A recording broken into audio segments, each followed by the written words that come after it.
محترم به من یگان مصلحت دهید. البته رسول اکرم صلی الله علیه و سلم می‌فرماید هر یک نفری که می‌خواهد که یک زن را در نکاح خود درآورد، پیش از نکاح حقوق دارد که به چهره آن زن نظر کند. یعنی وقتی اون زن نگاه میکند و اون زن به این مرد وقتی که قبول میشود، معقول میشود، این زمان میتواند که خواستگارهای خود روان کند. لیکن وقتی که کسی نباشد، خواه داملا باشد خواه غیر داملا باشد، وقتی دخترش را در یک جوان پیشنهاد میکند و اون جوان در وقتی که این دختر که معقول نباشد، جوان حق دارد که وی رد کند. میگوید که رحمت، تشکر زیاد، ما از شما منتدار، لیکن دختر شما بر من معقول نیست. این حقوق این جوان دارد. برای همین یگان جایی یعنی روسوزی هم ندارد، زیرا این یک حیات خیلی بردوام به همراه تو می باشد. شرکت شفافرما داروهایی را پیشنهاد میکند که برای بیماری‌های درونی و بیرونی انسان دوا بخشند. از قبیل فشار بلندی، گیمارید، بیماری‌های معده، روده، گرده، جگر، عضوهای هاضمه، درد گلو، راه نفس و غیره. اینچنین اگر شما بیماری‌های پوست دارید به مانند پسوریاس، سفید شوی پوست، داغ‌های سیاه، پس داروهای شفافرما به شما کمک می‌رسانند. غیر از این اگر شما مشکل‌های اورولوژی و گینکولوژی داشته باشید، پس به شرکت شفافرما مراجعت نمایید و اینچنین مشورت طبی بگیرید. همچنین برای زیاد کردن ریش و موی سر، با قوت کردن مردانگی، داروهایی را با نمود کپسول و روغنی که به صدها در دوا دارند پیشنهاد می‌نمایند. السلام علیکم دوستان عزیز. آیا شما برای گذشتن از سرحد دشواری میکشید؟ مهلت حجت‌هایتان به آخر رسیده است. پس من برای شما خدمت رسانی شرکت نور محمد را پیشنهاد میکنم. با ماشین‌های نو و زمانوی، با باوری و اعتماد کامل، توسط رانندگان مرد و زن، شما را از منزل استقامتیتان تا خط سرحد برده برای عبور مرز مساعدت می نمایند. یادآور می شویم که اگر شما از نام شبکه حاجی میرزا مراجعت نمایید، برایتان تخفیف ارائه کرده می شود. بسم الله الرحمن الرحیم. الحمد لله الذي ارسل رسوله بالهدى و دین الحق لیظهره على الدین كله ولو كره الكافرون، والصلاة والسلام على من ختم به النبي وعلى آله وصحبه ومن تبعهم بإحسان إلى يوم الدين. السلام عليكم ورحمة الله وبركاته.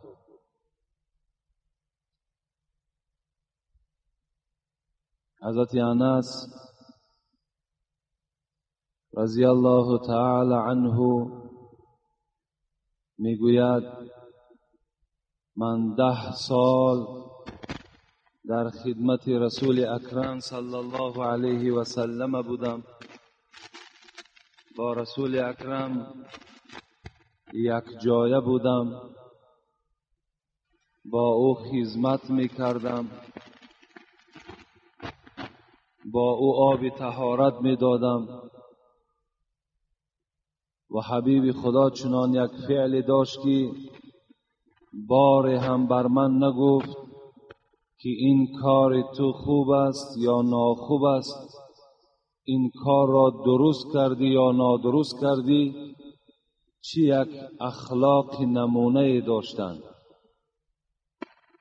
و حضرت انس میگوید لکن اکثر وقت پیغمبر خدا را گوش می انداختم، دعا می کرد. چی دعا می کرد؟ دعا می کرد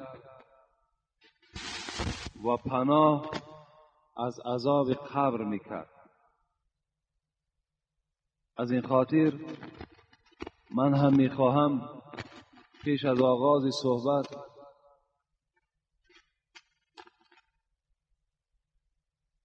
از این تعلیم رسول اکرم صلی الله علیه و سلم پناه طلب کردن از عذاب قبر شروع کنم، زیرا که روز از روزها ما و شما وارد قبر می شویم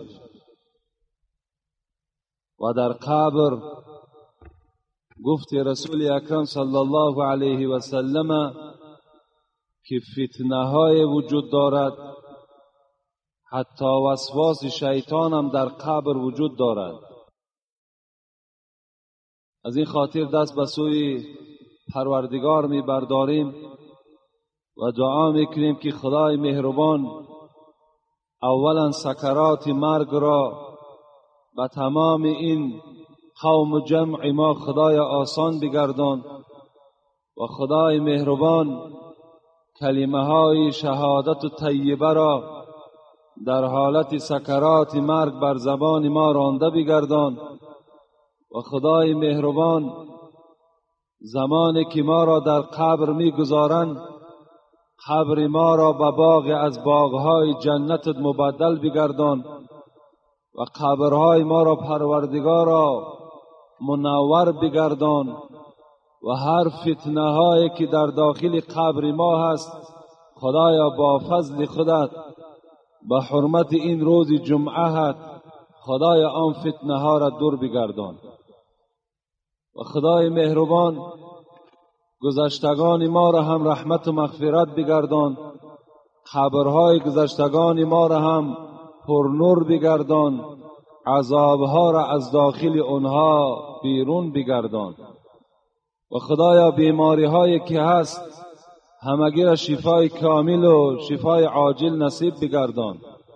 فرزند طلب هایی که در این قوم ما هست فرزندهای سالم و صالح خدا نصیبشان بگردان. مسافرهای ما را پروردگار صحت و سلامت به خاندان برسان. رهبران دولت ما را توفیقشان را پروردگار را رفیق بگردان و برای راست، برای عدل، برای خدا ترسی خداوندا هدایتشان کن و عمر دراز و تن صحت نصیبشان بگردان. آمین یا رب العالمین. جمعه پیشین ما با شما در دوام 1 ساعت سوال و جواب ها کردیم و این سوال و جواب های ما انجام نیافت و میخواهم که این جمعه هم این سوال های بیشماری که الحال باز باقی ماندگی هستند یک قسمت اونها را برای شما مختصرا جواب میگویم. السلام علیکم داملای محترم، من یکی از مخلصان شما میخواهم که به من مصلحت دهید. پدر یک دختری که از دهه خودمان هست به من گفت که فعل و رفتار تو به من معقول است، تو آدم نمازخوان هستی، بیا من دخترم را به تو میدهم، اما دختر به من معقول نیست. پدر دختر هم داملا هست، من چیکار کردم را نمیدانم. التماس داملای محترم به من یگان مصلحت دهید. البته رسول اکرم صلی الله علیه و سلم میفرماید هر یک نفری که میخواهد که یک زن را در نکاح خود درآورد پیش از نکاح حقوق دارد که به چهره آن زن نظر کند. یعنی وقتی اون زن نگاه میکند و اون زن به این مرد وقتی که قبول میشود، معقول میشود، این زمان میتواند که خواستگارهای خود روان کند. لیکن وقتی که کسی نباشد، خواه داملا باشد خواه غیر داملا باشد، وقتی دخترش را در یک جوان پیشنهاد میکند و اون جوان در وقتی که این دختر که معقول نباشد، جوان حق دارد که وی رد کند. میگوید که رحمت، تشکر زیاد، ما از شما منتدار، لیکن دختر شما بر من معقول نیست. این حقوق این جوان دارد. برای همین یگان جایی یعنی روسوزی هم ندارد، زیرا این یک حیات خیلی بردوام به همراه تو می باشد.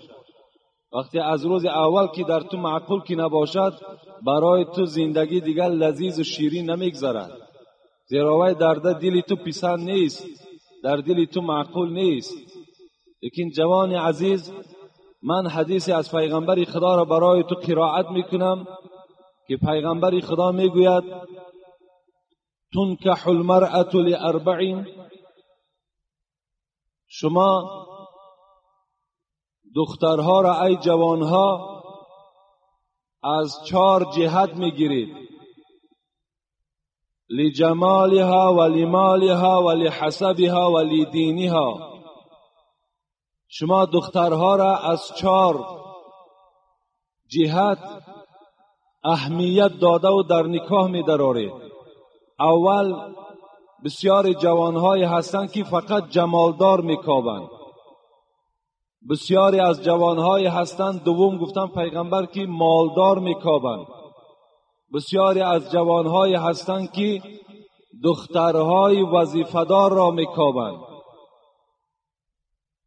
برادرش وظیفه دارد، پدرش وظیفه دارد. و بسیاری از شما دیندارها را میکابد، یعنی از 4 جهت، خواه مالداری او، خواه جمالداری او، خواه وظیفه‌داری او، خواه دینداری او. لیکن معلم ما، سرور ما به ما و شما چی میگوید؟ فاظفر بذات الدین تربت یداک. همه شما جوانها دا من مصلحت میدهم، گفت پیغمبر، که دیندار را بگیرین. زن دیندار را گرفتین برای شما خدمتگار میشوند و خاندان تو پربرکات میشوند. و اگر جمال داشته باشد و نماز نداشته باشد، جمال داشته باشد و از خدا نترسد، جمال داشته باشد و حیا نداشته باشد، جمال او برای تو چی منفعت میبخشد؟ اون جمال بعد 1 سال یا بعد نیم سال اون جمال از چهره وی دور می شود. جمال او ابدی در او وجود ندارد. مالداری هم مثل همین است. به دولت مناز و به محنت ملال. سعدی را خدا رحمت کند. انسان باید به دولتداری ننازد، به کمبغلی هم ننالد. میگه به دولت مناز و به محنت ملال، که این هر دو را زود از زوال. اینا زود هستند که یا آدم کمبغل به دولت می شود یا دولتدار کمبغل می شود. این تجربه حیاتی امروزه ما و شما برای ما و شما درس شد. یک کنایه بود در یک زمانها. هیچ بودگان هر کی شدند، هیچ بودند، امروز کس شدند. دولت نداشتند، دولتدار شدند. دولتدارها امروز بی دولت شدند. امروز ما و شما دیده ایستاده ایم. حضرت میگد همین است رسم سرای درشت، گه پشت زین و گه زین به پشت. این رسم سرای درشت، این سرای درشت، این دنیای بی عدل، این دنیایی که ما و شما داریم، این سرای درشت است. این حضرت سعدی میگوید که انا این قاعده دنیا همین است که گاه در پشت زین هستی، گاه زین در پشت تو هست. یعنی این دولتداری و مالداری شما ابدی نیست. برای همین اون مالداری را که ما و شما میگیریم، مال وی زود است که از دست او زوال می شود، می رود. وقتی وی کمبغل شو چکار میکنی؟ باید که وی تو طلاق دهی، زیرا تو برای مالش وی گرفته بودی. ولی حسبها، پدری وی وظیفه داشت، برادرش وظیفه داشت، فردا فرمان برآمد از کار بیرونش کردند، باید وی تو طلاق دهی، زیرا مقصدی تو برای وظیفه داشتن برادری او بود، پدری او بود. دیگر وی برای تو محبوب نمی شود. از این خاطر تعلیم رسول اکرم گوش کن در کار. دیندار، با ستر، با حیا، این برای ما و شما مبارک است. السلام علیکم داملای محترم. با عقیده بعضی اشخاصان میگویند که در مسجد از جانب چپ یا راست ایستادن نمازخوان از جهت ثواب یگان فرقیت دارد. هست حدیث پیغمبر خداست کسی که در طرف راست امام است ثواب آنها بیشتر است. یعنی کسانی که اگر از این جانب می نشینند این جانب طرف راست امام است، اینجا رسول اکرم گفتند ثواب زیادتر است. در داخل مسجد از جانب چپ قامت گفتن یگان نقصان دارد؟ نه، باک ندارد. از هر جای مسجد اگر قامت برای نماز گویم باک ندارد. از هر جای قرآن، از هر جای مسجدم اگر قرآنم که خوانده شود باک ندارد. یک سوال دیگر آمده است که اگر از بین قوم یک کس قرآن خواند و پیش و پس وی آدمها باشد یگان زلال دارد؟ نه، زلال ندارد. از کجای اگر مسجد از قفا است، از بین است، وقتی آیت خوانده می شود این یگان زلال و یگان نقصان ندارد.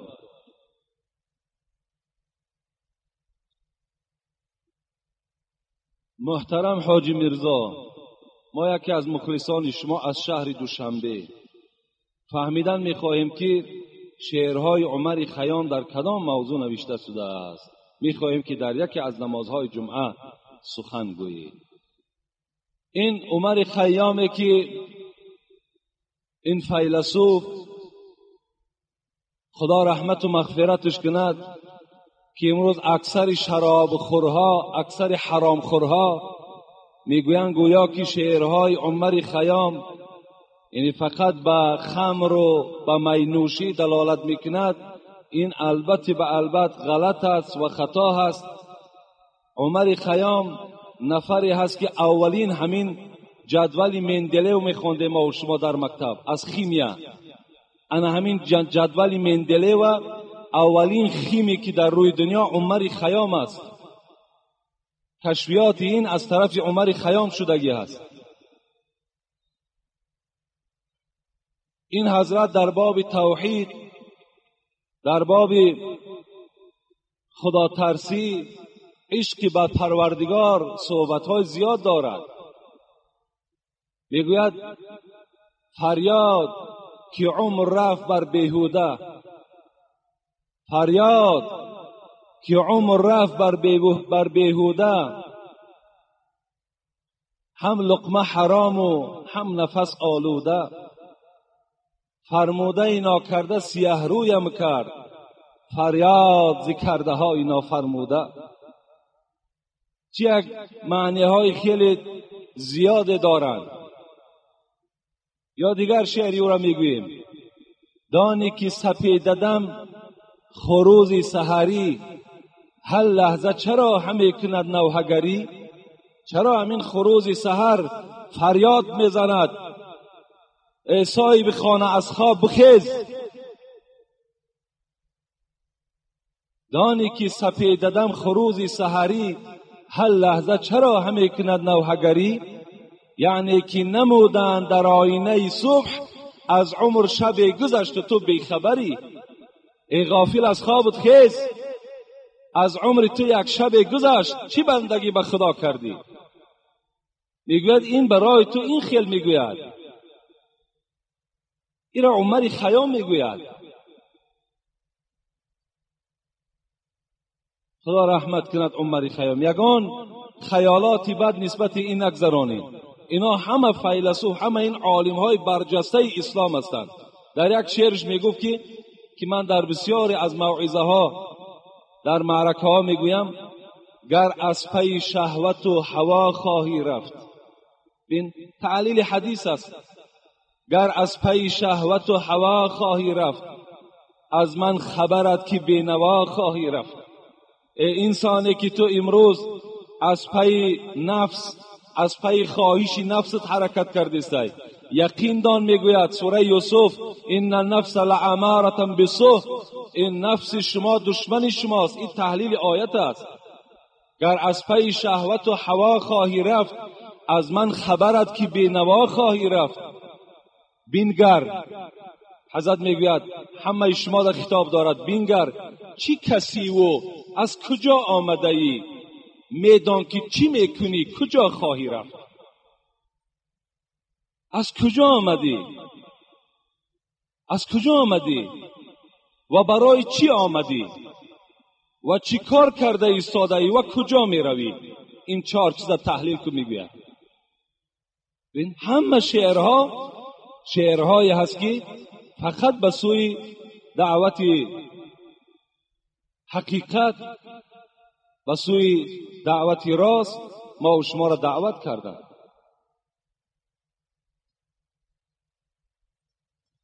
السلام علیکم و رحمت الله و برکاته. محترم حاجی میرزا، به سوالهای زیرین جواب گردانید. شخص مست از دنیا سفر میکند، چرا به او جنازه میخوانید یا جنازه میخوانند؟ دوم، خطبه نمازها چی معنا دارند یا خطبه نکاح؟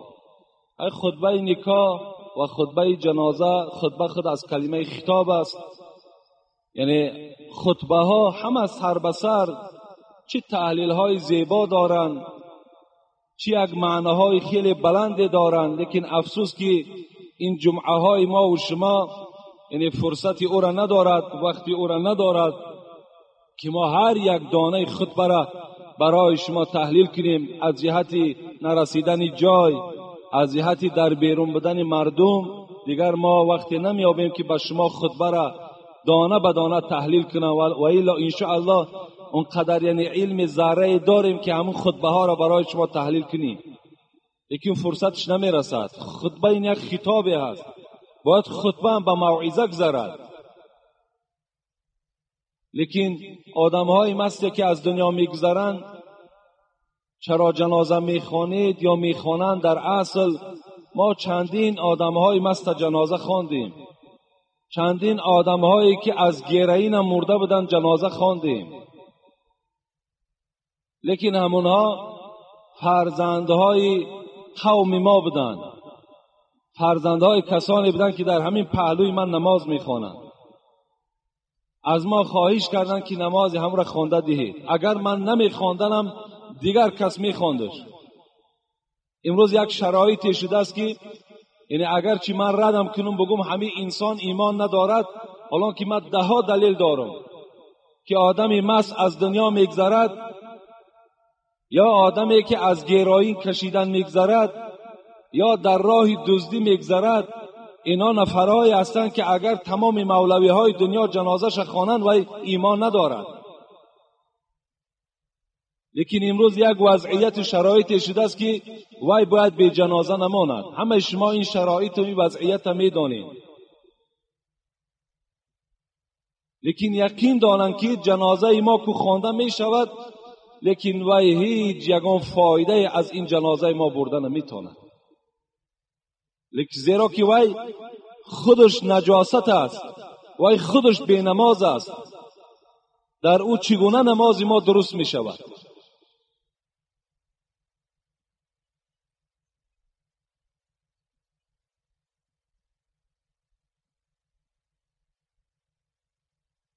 السلام علیکم داملای محترم، خواهشمندم با سوال من جواب پره دهید که برای دیگران هم عبرت شود. شخصانی هستند که بازم روزه نگرفتن و نماز نخواندن، دین را تحقیر کرده، دینداران را دشنامهای قبیح، مردم را از رفتن مسجد منع میکنند.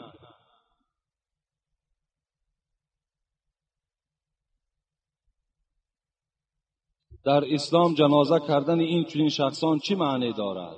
من گفتم کسی نباشد وای وقتی که مثال ترغیبات های ضد دینی میبرد یا اینکه مردم نمیگذارد که مثال به مسجد رود، یقینا و ایمان ندارد. لیکن باز بر این خیل انسان ها جنازه خوانده هم که شود، اونا تماما همون خاطرشان جمع کنند، برای که هر چی که در حمید گفتی خداوند در سوره زلزله که و ما یعمل مثقال ذره خیرا یره و ما یعمل مثقال ذره شرا یره، هر چیزی که اگر به منزله یک ذره در دنیا نیکی کرده باشی، خدا تو را پاداش نیکی میدهد. اگر یک ذره بدی کرده باشی، پاداش بدی است. از مکافات عمل غافل مشو، گندم از گندم بروید جو ز جو. هر چیزی که در دنیا شما کاری دین حتمی باید چکار میکنین در نزد پروردگار شما پاداش میگیرین. حضرت جلال مولوی جنونی میگوید زراعتگاه دنیا جای کیشت است، عبادت قیمتی باقی بهشت است. این دنیا میگه زراعتگاه است. چگونه که شما یک پارچه زمین دارین، در او سبزوات میکارین، در او گندم میکارین، در او دیگر زراعت ها را شما میپاشین و حاصل میگیرین. پیغمبر خدا میگوید انا همین دنیایی که در بالای او شما دور زده ایستاده این به منزله همون پارچه زمین است. هر چیزی که کاری دین انا همون جزاش منتظر باشید. عبادت قیمتی باقی بهشت است. اون کلیدی که بهشت کشاده میکند، آن جنتی که تمام نعمتها در داخلش دارد، برای کسانی هستند که در دنیا عبادت دارند، در دنیا رنج دارند، در دنیا عذاب و مشقت از حساب اسلام میکشند. انا جنت نصیب اونهاست. هم مبارزه با اسلام میبری، هم دیندار را بد میبینی، هم ملاها را بد میبینی و هم میخوای باز وارد جنت شوی.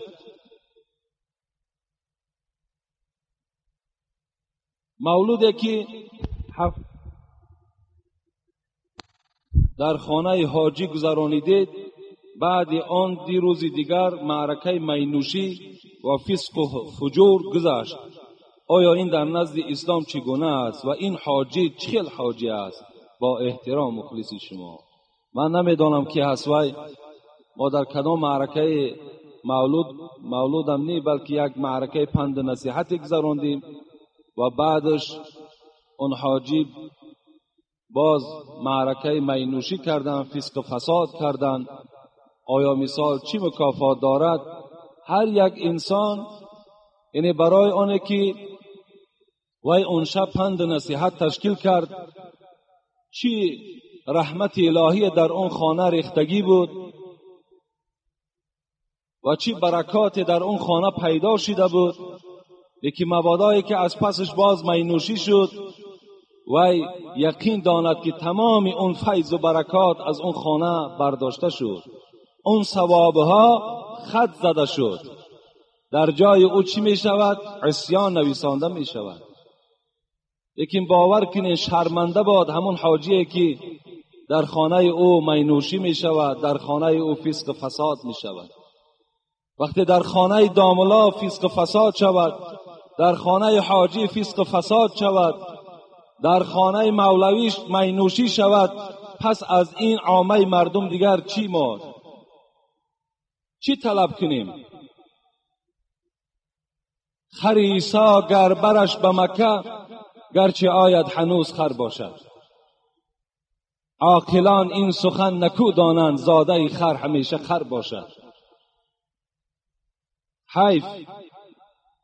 حیف که خانه این گونه آدم‌هایی که مثال باید در بین جمعیت باشند.